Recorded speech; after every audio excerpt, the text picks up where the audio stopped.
This is a slightly bigger one, right? But this is the one that is in the bags that he sent.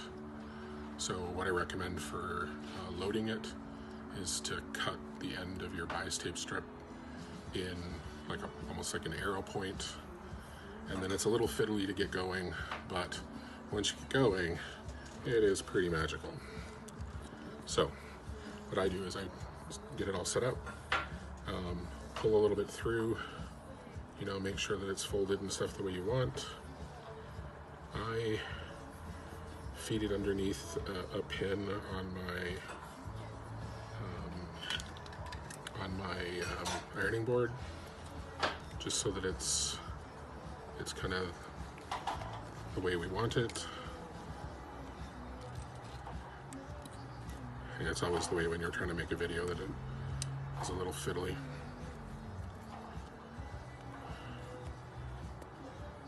Right. Okay, so you have it under your pin. What I do at this point, just make sure that it's kind of folding the way that you want, right? And then what I do is I put my iron down and then just start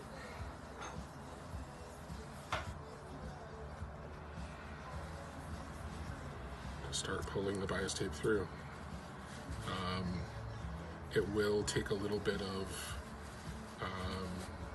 you know, care when you get to a point where you have a join in the bias strip, you know, where you've done a you know, right angle join, but for the most part, you know, it pulls through pretty straightforwardly. All right, so you just keep doing that, and you know, how slow you do it, you know, will depend on, you know, how well ironed you want it, etc. But yeah, that's about it.